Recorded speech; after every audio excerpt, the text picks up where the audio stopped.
The following is a presentation of Playfly Sports Properties and Michigan State Sports Properties.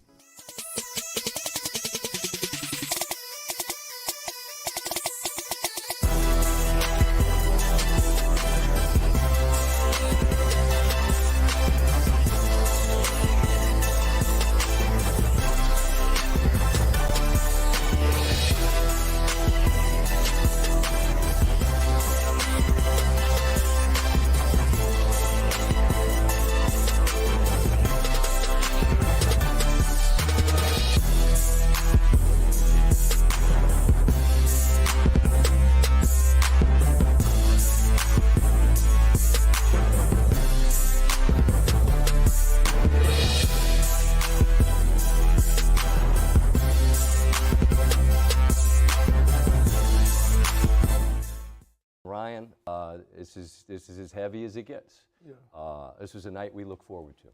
And now here we sit. And I just ask, as a member of this brotherhood, as a guy who dealt with his own health issues and scares, what words can we even put to this? What would you share? I think the first thing, this is about Damar Hamlin. And it's about a young man at 24 years old that was living his dream, that a few hours ago was getting ready to play the biggest game of his NFL career, and there's probably nowhere else in the world he wanted to be. And now he fights for his life. And when Damar Hamlin falls to the turf, and when you see the medical staff rush to the field and both teams are on the field, you realize this isn't normal. You realize this isn't just football. And so many times in this game, and in our job as well, we use the cliches, you know. I'm ready to die for this. I'm willing to give my life for this. It's time to go to war. And I think sometimes we use those things so much, we forget that part of living this dream is putting your life at risk.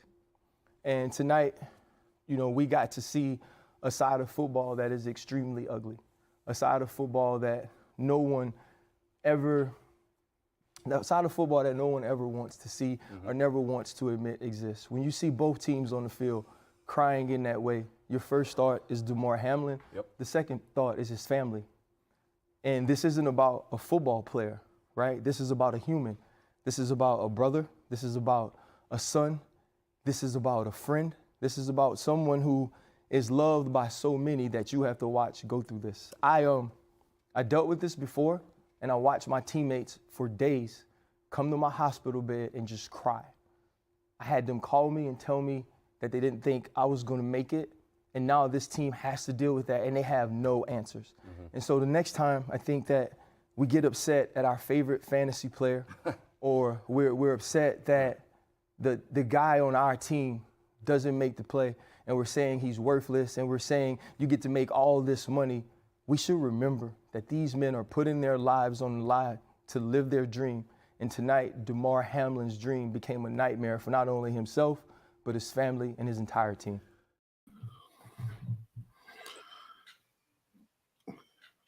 Touching words from one Ryan Clark. Thanks to ESPN for that. It's January 3rd. Happy New Year, everyone. I'm your host, Jason Strayhorn, along with my co-hosts, Otis Wiley and my co-host, Jehuu Caulcrick. Choo-choo. This is Sparta.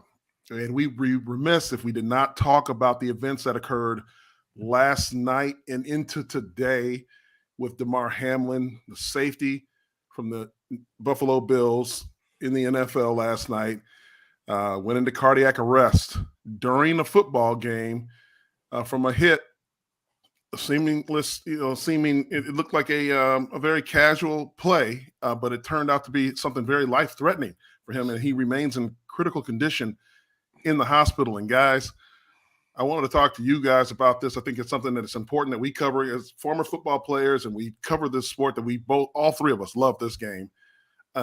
You always talk about, hey, I'm ready to die for this, as he said, but when it really happens, it does shock you. It shocks the entire nation, and it's something that he's going to continue to be in our thoughts and prayers, but something that we have to take very seriously. And hats off to the NFL for canceling the game or postponing it so far.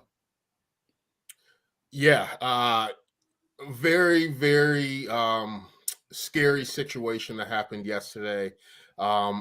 We all, the three of us played this game.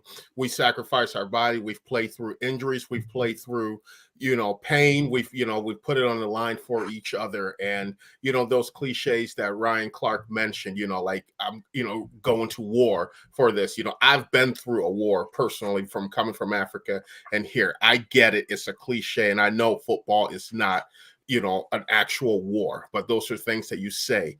And having the opportunity to be a kid from Buffalo, New York, having the opportunity to play, to put that Bills red, white, and blue jersey on. It's an absolute honor, if you have the opportunity to even play this game, at the collegiate level, but even at the next level. And, the bond you form with your team. And that's what I always try to tell people is, no matter what sport you play, no matter what you do in life, if you haven't played a game like football is the ultimate team sport. Football is the ultimate sport that brings people from all walks of life together. And last night clearly showed that. And we've all been in situations where injuries happened. In 2010, when I was with the Buffalo Bills, we played a game in Denver against the Denver Broncos, and I had a teammate, Johnny White. He was a fellow running back. He had a head hit. He was down on the field. They had to come in, take his face mask off, put him on the board, took him off. But as he left, he gave the thumbs up. So therefore, we knew that he had movement. He was okay. The trainers and coaches made sure, after they took him to the hospital, to come along the sideline and tell everybody, hey, Johnny's going to be okay. He has movement in all extremities and everything like that. Even with that, going back on the field, you still felt tentative to play the game. You still, there was a moment, you're like, man, do I go as hard as I usually go? Because you just seen this, and you did get that, quick 5-minute break there. And, kudos to the NFL for, stopping this game because it's a lot bigger than, ratings. It's a lot bigger than people's fantasy football stats. It's a lot bigger than, bettors bet that they have in there. And it's a lot bigger than playoff standing. This is somebody's life, somebody's child, and these guys' teammates. They wouldn't have been in there with their full heads in, and it would have been an absolute trash game anyways. So kudos to the NFL for that. And, everybody that plays the sport, we know the risks that we take, but there are times where you don't really think you can go out there and get hurt. You never think about death, really, when you strap on the helmet and the shoulder pads to go out there. So, this is just something that's, hasn't been, in the game for decades now. I think that, and Buffalo had something similar with Kevin Everett when he was there and he got injured and paralyzed and made a miraculous recovery. And also, too, I want to give a shout out to, the Buffalo community. They've come and put their arms around this guy, his family, the team, and show him that passion. They're donating to his charity. His charity went from a goal of $2,500 for Toys for Tots to now over $4 million. That's what it's all about. And like I said, we all play this game. We all know the risk that comes with it. But at some point in time, you have to take a step back and realize this is bigger than X's and O's. It's bigger than a game. This is something that, you can't, at times you might not make it home. So it's just a really sad situation. And, hopefully, thoughts and prayers continuously to go out to Hamlin, to the Bills organization and his family and his mother. Well said, Jehuu. I had it's not even a pleasure. I had the experience of going through the concussion. I don't remember, obviously, the events that happened afterwards, but this was when I was in high school. Freshman year was my worst one, and I had one in college, but the freshman year one was almost a devastating one for me, knowing that I was telling Stray about this, is that, at that point I was playing running back, Jehuu, and, in high school, you're playing every position that you can, man, to help your team win the game. And I had just moved from Austin, Texas. And my parents were still down in Texas. I'm staying with my grandparents in Flint, Carmen Ainsworth, and we're playing Flushing high school, which was kind of a rivalry for us. And I thought I was about to break free for a touchdown, but got stumbled upon a defender. But then the other defenders behind me were right there to shove my head in the ground. And after that was a complete blackout. And I woke up in the ambulance and in the hospital. But not to have a support family there in the stands was even more kind of troubling, because no one knew who this Texas kid was on the team. Where does he live? Luckily, I had a cousin playing on the JV level that came to the rescue. And so it's unfortunate to go through through that, but also, like you said, I did know what I was signing myself up for. This is a violent game, and in order to survive, be the survival of the fittest that this game is, it's like you train your mind and your body to be a gladiator. And if you're out there playing timid, growing up, I think that's where our coaches would say, if you're playing timid, you're going to get hurt.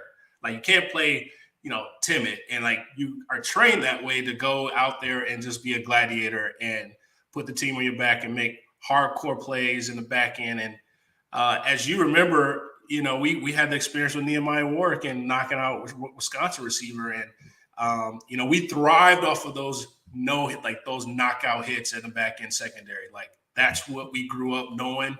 And you felt like you got so much respect of doing that. But when it happens, and you are the experience of that, or you're the culprit, and it happens to someone that you are very close with, or even on your team, it's nothing that goes through your mind as differently that, like you said, it's bigger than this. And for him, he's still young, man. And I think that's the piece of it, that he's young, and he was playing in one of the biggest games of, his second year in the league career. And it's tough to think about it, that, it's tough. If you say the wrong things, you say the right things. You just got to be able to say, the human element of it, like Ryan Clark said, it brings you back to the reality of we are still human beings playing on the gridiron. You guys are right. And we're human beings. We're all connected in that way. Everybody on this planet can relate to Damar Hamlin, because everybody's human, and everybody understands, what it's like if you can project what it would be like to be in his position, or to be someone that's a loved one of his in this particular position. And it's tough. We're connected. You talk about our three of us. We talk about Spartan football. We're Michigan State guys. When you think about Michigan State, you think about Pat Narduzzi. This young man played for Pitt. This young man played for the same coach that you guys played for when you guys were at Michigan State. His defensive back coach was a teammate of mine at Pitt, Archie Collins. I had a conversation with Archie earlier, and he was not in a good place, because this man has done everything right. He said, Stray, this is a good kid. This is not, I got a lot of knuckleheads that made it to the NFL. This is not a knucklehead. You guys understand what that means. He said, this is a guy that does everything right. And it couldn't have happened to a better person. A worse thing couldn't have happened to a better person. So, you got to remember that this game does bring us all together.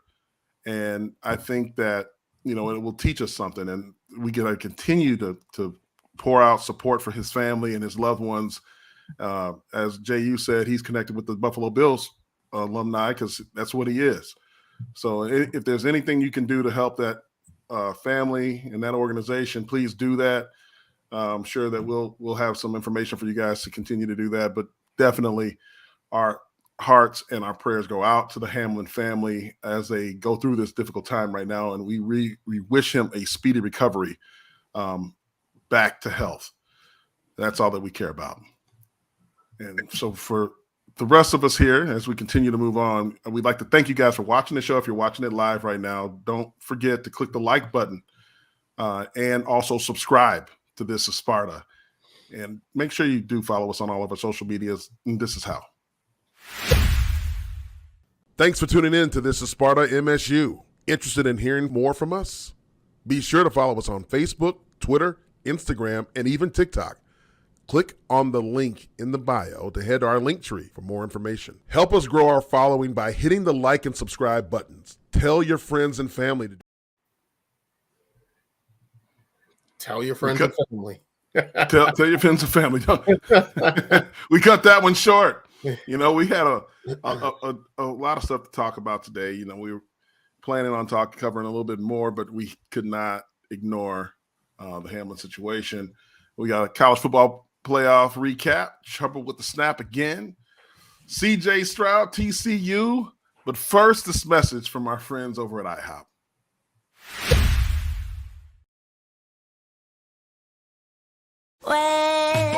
When you join IHOP's new rewards program, the International Bank of Pancakes, and start stacking pan coins toward free food, you get a smile on your plate. Download the app and join the rewards program today. Look at us with that I'm news. trying to get some breakfast for dinner, man. I had that today. I had some steak and eggs. Oh yeah. Yeah, really? So was it that everything must go? Yeah, it was that. It was that. Everything must go from the weekend, the holiday, and everything. Oh man, that's awesome. Like Look, that. now I'm Steve craving Smith. pancakes. Steve hitting that like button. Oh, and now he's craving pancakes. Absolutely. We always crave pancakes over here because we love IHOP. But guys, Michigan, we got to talk about them. That school down the road, they lose to TCU in the college football playoffs, 51-45. What's your thoughts, gentlemen? I just want to say that I was correct. You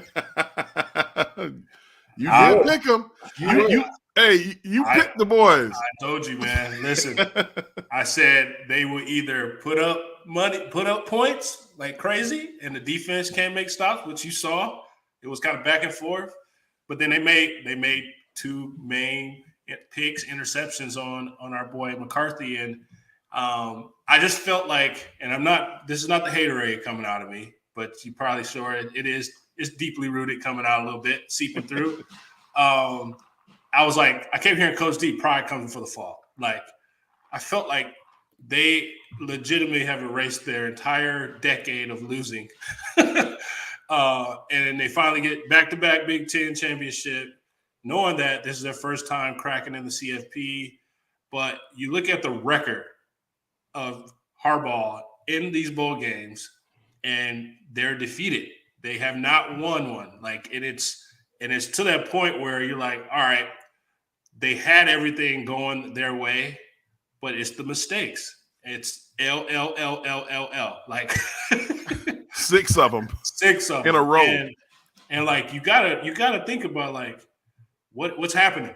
You know, I mean, when it really counts, where I honestly thought, and Jay, you made a good point last episode, like this could have been a rematch between the Big Ten rivals of Ohio State Buckeyes and Michigan Wolverines, but it's in those times where just the mistakes of J.J. McCarthy, like it's, you know, he played a good season, but they finally put it on his back and trying to make him win the game with his arm, and you see what happened. And so, you know, L, baby. And to TCU Horned Frogs, I mean, it was a great game, man, but like I just saw bigger plays being made by the Horned Frogs, and the momentum was always their way. Yeah. Otis, you called it, you picked it, you got it. I was saying that it's the Texas boy in you. I put my analyst hat on and went with Michigan instead of my Spartan dog hat and my hater hat. That's a note to yourself, everyone out there: never go against your gut. So it wasn't your gut? It wasn't. My gut told me that the Horned Frogs were going to win, but I said, "Hey, let me break this down. Let me get on the big board. Let me do this and that."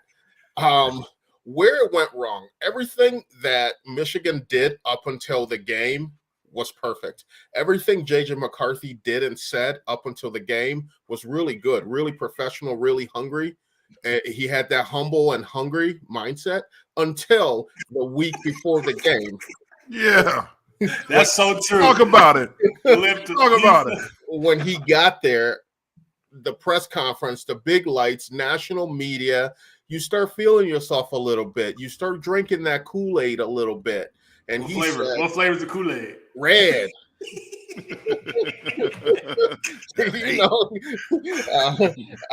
So but like he said, if they come and play that 3-4-5 or whatever defense that they play, we're gonna smash them. We're gonna have a field day. We're gonna show them Big Ten football and the Big 12, and the same thing that my grandpappy would say.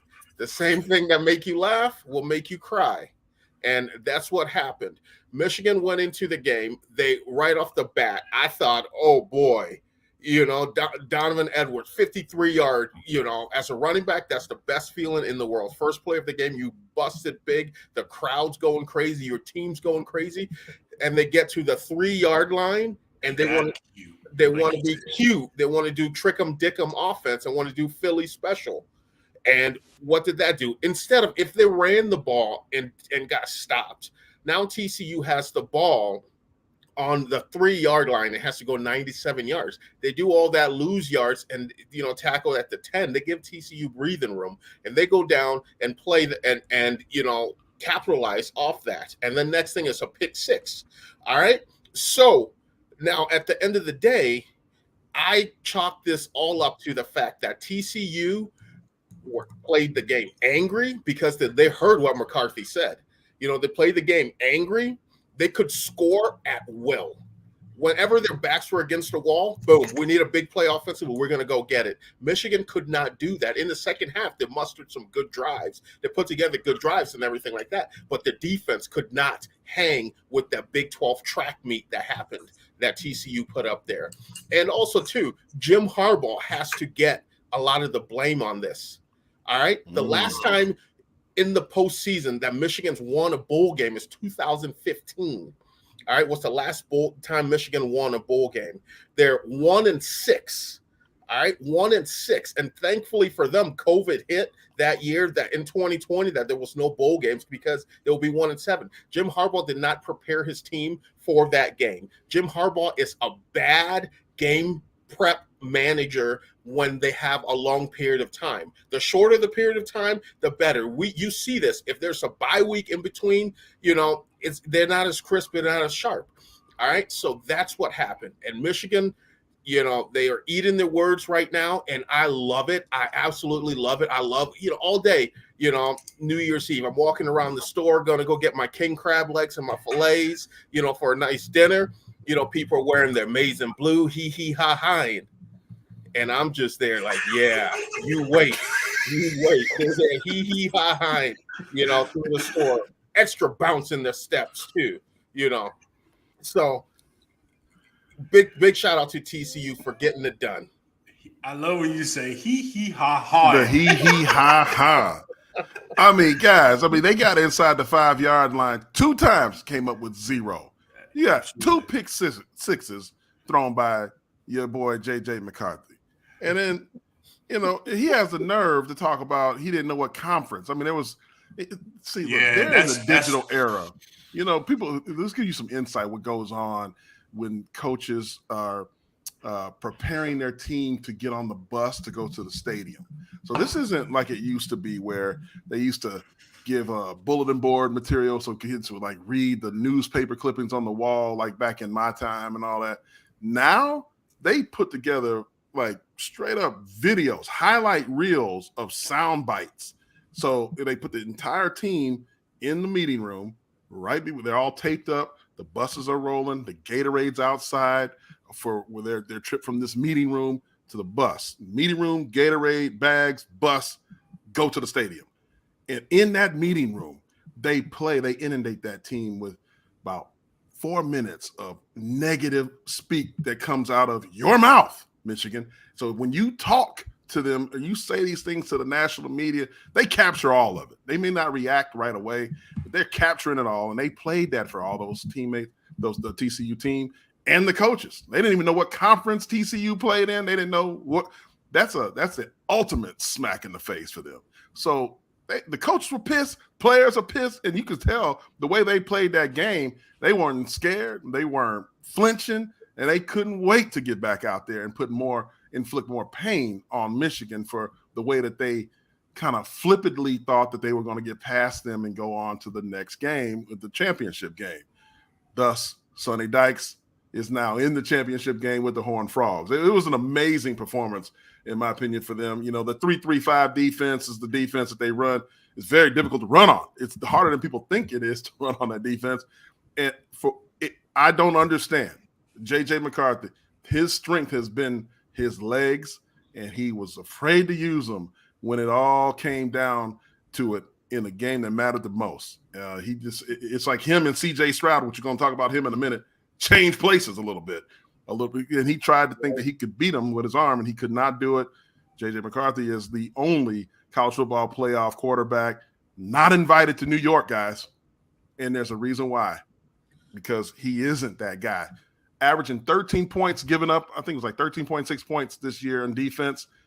51 points they gave up. Man, look, there ain't nobody that can win a game giving up 51 points, guys. Right. And for all those Michigan fans that are out there that, you know, want to come and say, well, at least we made it to the college playoff. Well, at least we made it to a bowl game. I say, at least we didn't lose a bowl game.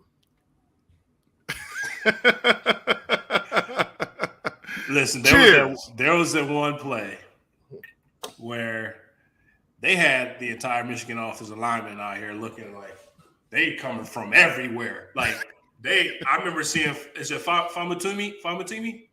Is it Famatimi? Olu, right? Man, he was looking, he was like, I mean, dude, he could, it was like he snapped the ball early, everything. Listen, man. Yeah, when they said false start on everybody but the center. like shook. I guarantee you JJ was seeing them smacking Donovan when he was hitting that line, because they started putting on that heat. And the defensive, shout out to the defensive coordinator at TCU, man, because at first, after that big run with Donovan Edwards broke, they did some adjustments that was consistently changing every time Michigan tried to do something different. Mind you, Michigan's one of their tight ends, goes out hurt. But, I felt like there was times where Michigan could have took the momentum, but that, like you said, fuel to the fire. You can say whatever you said, man, but everybody has a plan till they get hit in the mouth, man. And so that's what happened. And all season, you can join us now, and we'll get ready for when you guys come to Beast Lansing, because it's about to be on and popping. Right. Yes, it is. Joe Gillespie. That's the defense coordinator.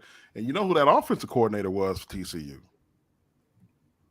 Garrett Riley, Lincoln's brother. He's going to be a candidate for a lot of jobs, guys. Just put a little pin note on that one right there. When you talk about, for one thing I have to address, what were the cameras so focused on J.J. McCarthy's parents for, man? And his daddy and his girlfriend? What was all that about? Like why must we always have to hear? I didn't see anything going on with the TCU. I didn't see TCU. What's his name? Duggan? I didn't see his mama and daddy. It's weird because the cameras were zooming in on fans, but it was majority girls. It was weird, man. It was just weird and then once you sent that video, I was kind of I was conflicted because I was trying to figure out what in any right man's mind can think that that is not. God forbid Britt Musburger makes a comment after they put those videos up. That's God forbid. Yeah, it's like Brent Musburger was producing this game. Yeah. Definitely not trying to get canceled, so you got to watch what you say anyway, right? Come on, man. But the cameras are doing it. Did you see the edit, though, of, the picture of JJ looking at the celebration, and they put the video of his dad? They photoshopped the video on the Jumbotron like it was really Oh, my God. No, they didn't. Man, it's the internet's undefeated. We know that. Man, that's the world we live in, It's man. wild out there. Can we talk about how frickin' I told you guys, I thought I gave everyone a clean slate going into 2023. All right. Is this your transition? This is my transition. Okay. That transition, man. I know you're gonna talk about them boys. They hurt you. They hurt his New Year plan already. They started off getting wrong. ready. Steve Smith. I was getting ready to talk so much smack to everybody on this show that was saying that because I picked Ohio State to beat Georgia. Smitty was like, "Oh, you crazy? You drinking that yak right now? You on it?" All y'all were coming at me, giving me the silly face, all that stuff. Needless to say, I did not get that because once again the football gods are against me, and they had to. I thought I put bad. At some point, take accountability that it's you. It ain't the football lords, man. Like the damn kickers. The kickers, man. Damn kickers. I thought I put it behind me in 2022. But just as the ball drops, timed perfectly, synced perfectly with this. Look at this. I'm showing the countdown right here if you're on Spotify. 25 seconds left. Okay, they're getting ready. I'm in my head, I'm looking at the clock. I was like, please get this off before the ball. Because I for some reason knew this kicker. I wouldn't trust this kicker. And here we go. Did you see him during the timeout? Choo. Did you see him during the timeout? He looked like he wasn't breathing, man. Man, here he goes. Look at this. He didn't even follow through, bro. Like, he didn't even follow through. Look at that, right at 2023 strikes. Confetti's going. This kicker's missing it. Bringing me into the new year with this. So look at all the get back coaches. The get back coaches for Georgia going crazy. Get back, get back. All right, let's break down this game management on that drive because our boy CJ Stroud, that's the CJ Stroud that we see that plays against us. You know what I mean? Like, at first I'm like, dude, this dude is slinging it, gunslinging it. He is making no mistakes. His decision making is precise. Shout out to the O coordinator, Ryan Day. Otis, he used his legs. He did. That's what I'm saying. Like, this dude was taking off. Listen, if I'm CJ Stroud, clearly I'm not. But if I was him, chopping them. I'm putting that win and that team on my back, and I'm not putting out for no kicker. Or I'm doing my best to get it closer because I felt like you got to know your kicker's weaknesses, and he wasn't good from past 50. Like, he was 1 and 2, or I don't know what it was, but I felt like they didn't do a great job of managing that drive once they got to the field goal range. They didn't do a great job. Like, it legit was like, okay, I'm gonna get there. All right, let's put it on the kicker. No, man, let's try one more shot and then get it down there. I mean, it sucks because Donald just said the kicker bring money though. But look, he ain't never had a kick like that. No, not even where close. He been kicking when they up by 30, man. Right. That's what you've been seeing. That's a no pressure kick. It's That's different. all he ha ha kicks. Right. If y'all don't believe me, hey, go putt. Right. It's one thing to go putt. It's another thing when you put 500, 1,000. Johnny just said, yeah, Johnny, look, Johnny just said, you got to give him an extra 10 yards, bro. Like, do something to get him a better probability to get the kick in the uprights. Like, that's right.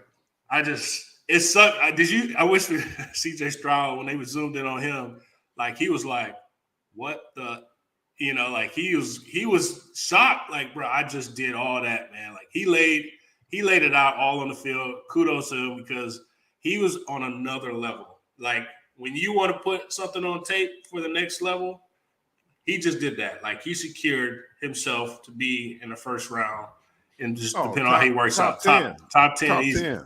Like, that was legit. That was a good one. Man. It sucks Detroit Lions. Hey, man, golf out here balling, bro. Hey, man, he's sitting behind golf for a year. Don't talk about them Lions right now, boy. He can sit behind golf for a year. I was just talking about them Lions, man. I don't know how we let the Carolina Panthers do us like that. We could have controlled the destiny. Anywho. Oh, that's part of the deal. But so CJ Stroud had a great game. I mean, they fought Ryan Day. We talked about this last week. I don't think we talked about it on the show though. Ryan Day, in my opinion, was coaching for his life in a way because, look, he's 45-6 now. He was 45-5 going into this ball game. And those folks over in Columbus, man, I mean, I've talked to D'Antonio about it. Mel has mentioned things about that. Ohio State's a different place. You know, you can go 11-1 and they want your head if that one is against, you know, the boys in blue. And for him to lose 2 games to them back-to-back and losing the one the way that he lost the home game this year, I'm telling you, there was a dark cloud. You know Eeyore, the character? I think he's like a Snoopy character or something like that. Eeyore, this rain cloud. Man, I'm telling you, since that game, he had that cloud over his head. But did you see the way his body language was during that game, in the playoff game? I mean, Ryan Day was going crazy. He was, I mean, he was coaching his ass off because he knew, like, if I don't, I mean, this is probably the best losing performance you could have. It's going to ease, I think, a lot of the people, the fan base's minds in Columbus because, look, he was right there. Man, he could have won this game. And I know there's no moral victories, but in this case, there is. But he knew that. He knew that, and that's why you said he was showing that emotion. You know, he wanted to tell his people, hey, I'm in it. I'm here. I'm trying to get these guys fired up. I'm doing everything I can because he knew that seat wasn't quite hot, but, you know, it's that warm seat. You know, when you first get in your car and you put that heater seats on, you know, and it starts, you know, getting a little, you know, toasty there. That's what it was a little bit for him in Columbus there. But, you know, I would say he coached his ass off. Yeah, he did. Absolutely. Well, one, shout out to the Winnie the Pooh reference that Stray just did. Winnie, that's Winnie. Yeah, Winnie. Eeyore. Listen, hey, what head coaching seat is not hot? I mean, it's always lukewarm anyway. Like, it don't matter what you do. You can be. He'll just go back to SMU if it gets hot, bro. Like, what you talking about? Sonny Dykes, they got to pay that man. Hey, somebody. TCU's got what, 14,000 people on campus? Yeah, I don't know what their budget's like, man, but I'm that guy right there. For your money, they got it. They'll get it right. Oh, they get it right over there. Mel Tucker money.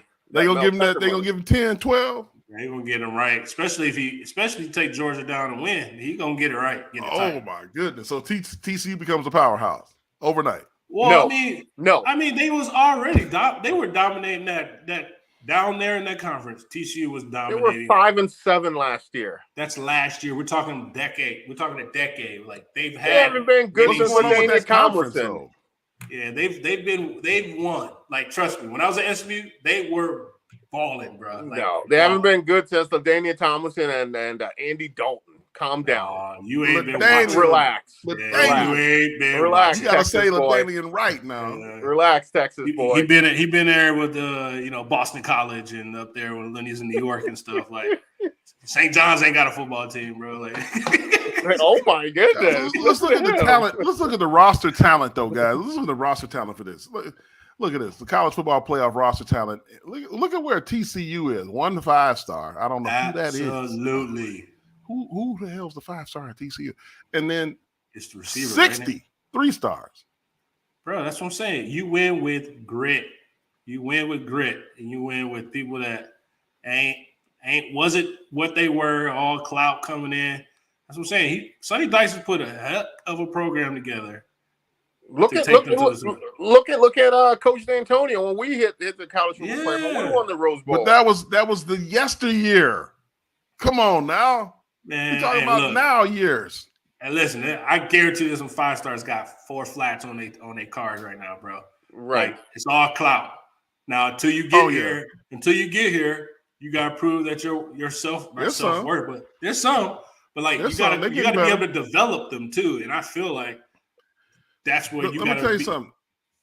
Just today, I was down here at the Under Armour All-American. I've seen a lot. I've seen our boys from Michigan State. I've seen Jordan Hall and Stanton Ramel. They was doing their thing. Stanton, hey man, he's all right now. That tackle, he was holding his own. And I seen Jordan. Jordan is a very intelligent player. But when you see guys like they are getting better at this rating system, I'm gonna tell you that Hicks. Remember that David Hicks kid, DJ David Hicks Jr. We was trying to get. Oh my goodness, we got to get the video. But go to Instagram. Go to UA Next, whatever it is on Instagram, and look at what he was doing in his drills, his one-on-one drills. I understand why he's considered the number one guy. That's not a guy that I'm concerned whether or not he's overhyped. Okay, not at all. And when you look at these talent rosters, like we just had up there, if you can pull that up again, Pete, you can see, look at Georgia and how Ohio State and Georgia are built very similar. Both of them, they're like 1 5-star apart, 1 4-star apart, and 1 3-star apart. They're very similar talent-wise. It's Michigan that's kind of an anomaly. I think Michigan State, the way that we're recruiting now, Mel Tucker, I mean, it's going to be where Michigan's talent is in short order, in my opinion. But as you said, there's still the TCU, the Sonny Dykes that are able to get that grit. A lot of transfers over there from other schools that he's giving them a chance, and he knows how to coach the boys up. I think it really matters what kind of coach you have in your style and how you're going to get the most out of those players, because it's different coaching a team of 5 stars than it is coaching a team of 3 stars. Yeah. Don't you guys agree? I agree. I mean, it's more of those being grateful that you even are on that campus or in that program, or where like as a 3-star, I was a 3-star, but you didn't have the Instagram hype videos and all that growing, coming up. So you had to go out there. Today you would be a 4 all day long. Easy 4. Listen, easy. I don't want it, bro. I know you want it the hard way. I understand how you are. I know how your makeup is. You want it the hard way, but I'm telling you, you would have got one of them little video edit guys, this and that. Next thing you know, you might have been on the verge of a 5 because your frame, where you played, it's all about getting out there. It's marketing. That's all these guys do. And I mean, did you not play? Oh yeah. But developing, look, regardless of that talent, everybody got to develop. Everybody got to develop, man. If you don't develop, you ain't doing it right. So, but no, kudos to Georgia sticking it out, man. But they definitely shouldn't have won the game. Clearly, they shouldn't have won the game. They could. But that is the mark of a champion, being able to find a way to win when look, Ohio State deserved that game. We know that. They were up 14. That whatever that bull jive, first down, it was a turnover on downs, and then it wasn't a turnover on downs because my man got the first down out of bounds, that tight end. That was a little iffy right there, man. That Marcel Brooks, the 5-star over at TCU, the lone 5-star, was a LSU guy. That didn't transfer. Oh, so it's transferring. Okay. That's what the football gods. Thanks, Pete Menez, for that. So, but look, Choo, you were gone. We're just gonna talk about Big Ten right now. I don't know, for some reason, I was backstage. Pete put me in timeout and stuff. I was. You got timeout, man. I was here talking. I was talking sometimes about. It's the football gods in the laptop. Yeah, sometimes it's like Big Ten 5-4, man. I mean, we was on a roll there for a while, except those 2 games in the playoffs, and then lost 2 yesterday. So Big Ten goes 5-4 in bowl games, guys. It could have been real nice for the conference. Do you think Kevin Warren is going to now take that job with the Bears? With the Bears. I know this is off, but what are they putting in a gumbo at Tulane? So they putting a little physical, a little kick ass in there. It ain't that hard, man. USC. Yeah, I had that discussion with a couple guys. Some of them USC commits, these guys signees. I asked their dad, what's the problem? And they're all saying it's the defensive coordinator from that Lincoln Riley's brought over from Oklahoma. So he feels like, he about to be gone. Yeah. Oh yeah. Yeah. The Big 12, he's going to do that. The Pac-12, but they're going to the Big 10. He has 180-pound linebackers and stuff like that. He feels like the faster you are, the better you are, no matter how much you weigh or how tall you are. Yeah, till you get Bama around. So you try to take Bama. Till Utah. Till you get that guard that guard pulling on power. Doom, doom, doom, doom. Is that what it is? He eat heavier grilled cheeses than that. You get that guard pulling on power for that 180-pound linebacker, and he's in the stands. Silly to be 185 pounds and a linebacker. Hey, Choo-Choo's licking his chops like, ooh. So you have right there. You have wide receivers cracking back on linebackers there. Decleating them. Right. Which is a point of emphasis now. All right, guys. So before we go, though, Tate Halleck. This is a guy, this is a legacy kid. Is now entered the portal for Michigan State. Yeah, you got a sister balling out for us, freshman guard on the women's basketball team.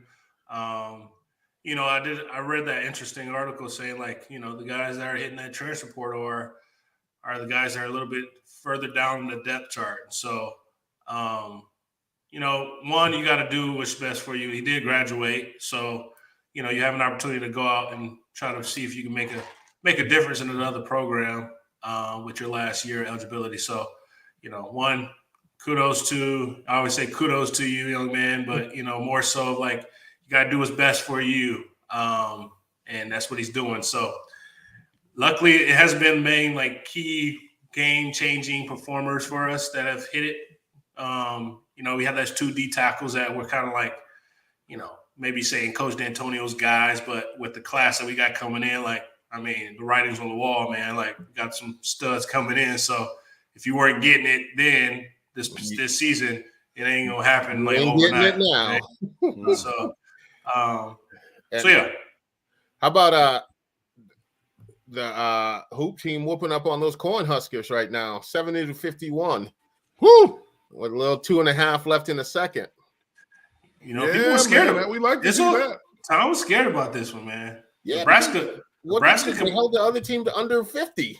Yeah, Nebraska got some dogs on defense, but clearly, man, like we're rolling strong right now, clicking on all cylinders. Malik Hall is a difference maker. Like, yeah, my man's after Kentucky, and then you got to sit out. Like we missed him dearly, but when he comes in and he just gets buckets. Like, and it's the not garbage points, but it's the stuff that you hustle point, hustle, right? And then you got Tyson, like Ty Walker was going off, man. Like when he's hitting, everybody's hitting because he's just confident. Like, I don't need no pick and rolls from Marty. I just want to take you one-on-one, chop it up, break an ankle, lay up, or shoot the jumper. Like, he's got a great game. I love Ty Walker.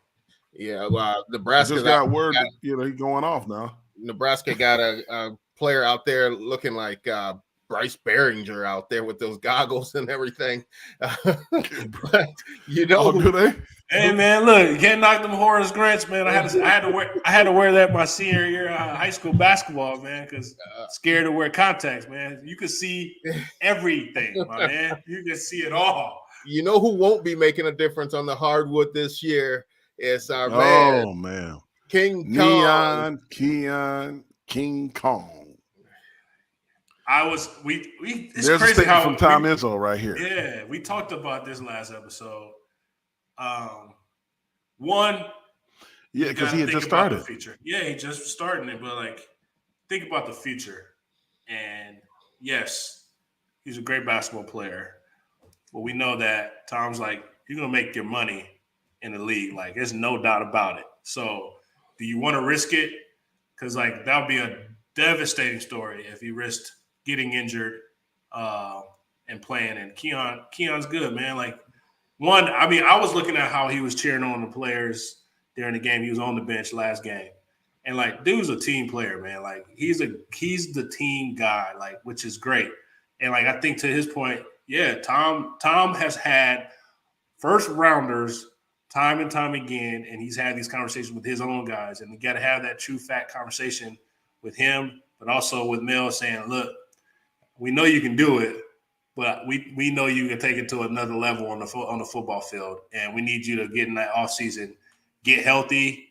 And we talked about what he has to work on, Stray and JU, that, he has all the other capabilities of every aspect, level of the game, jump ball, route running, blocking.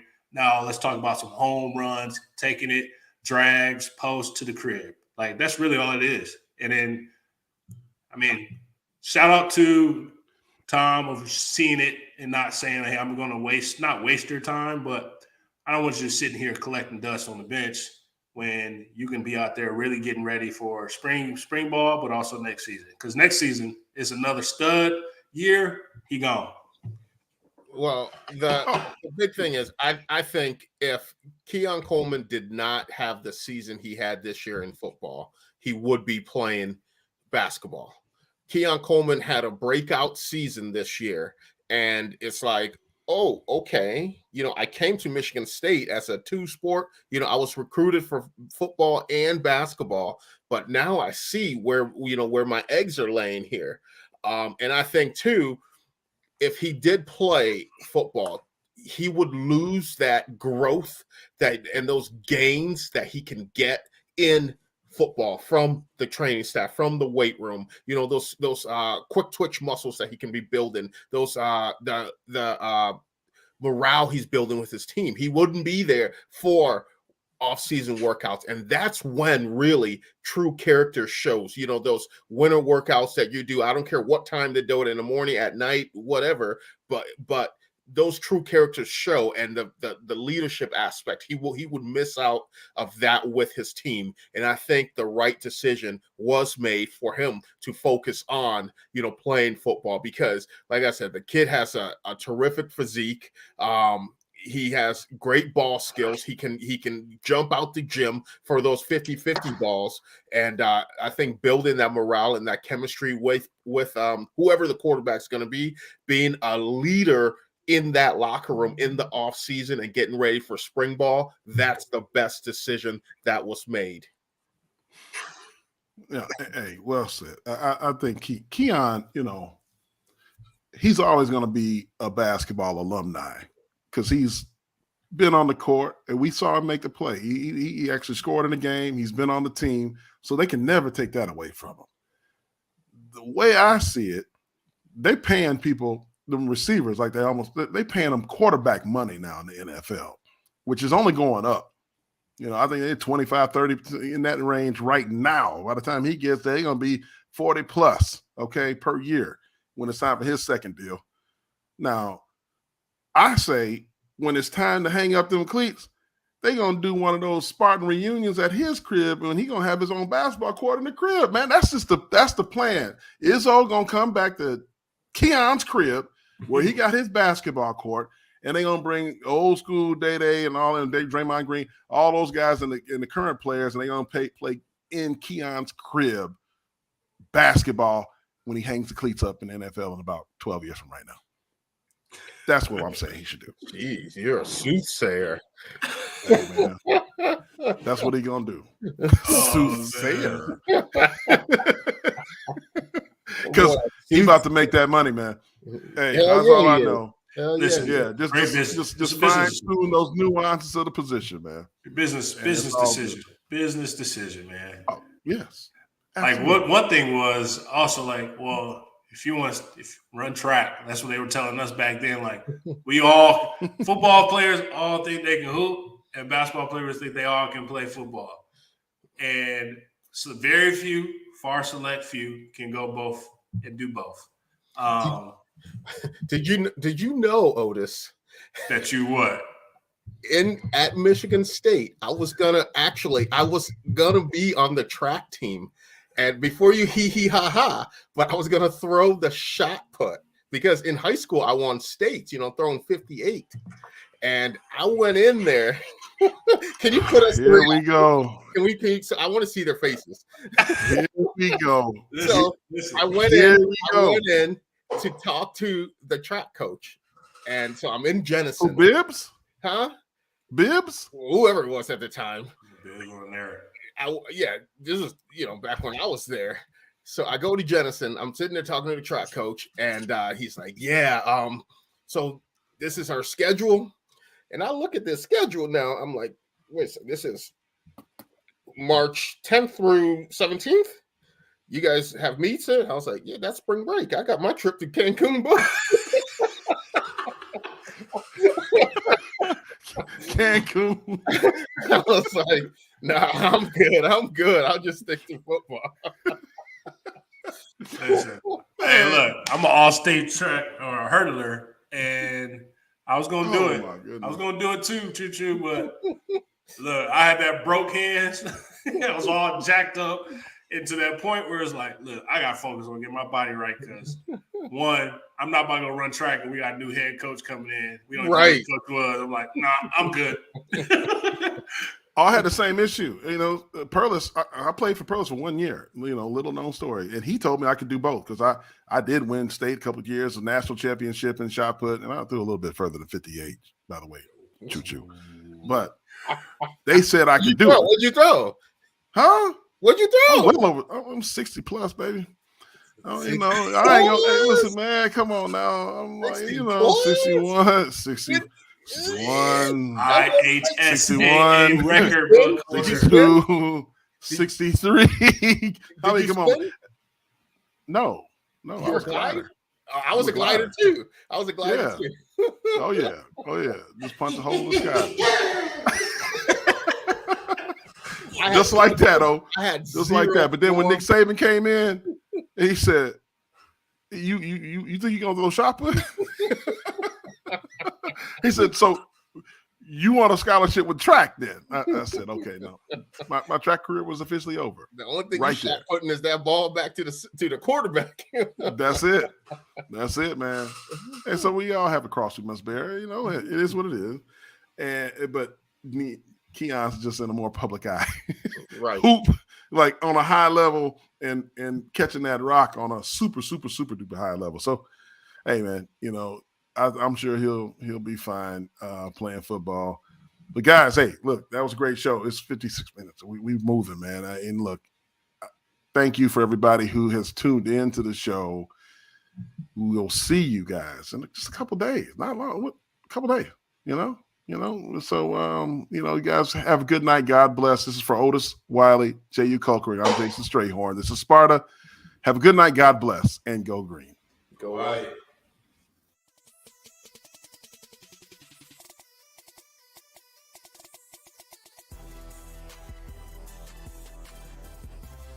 This is Sparta MSU as a combined presentation of Playfly Sports Properties and Michigan State Sports Properties. The show is produced by Pete Menez with additional support from Tony Costella. Operations and social media support is provided by Alicia Strayhorn with support from Cecily Max Brown. On-location technical support is provided by Good Fruit Video. Be sure to follow our hosts Jason Strayhorn, Jehuu Caulcrick, and Otis Wiley on social media. To stay up to date with all the latest, this is Sparta News. Please like and subscribe by visiting our link tree and tell a friend to do the same. Thank you for your support, and as always, go green.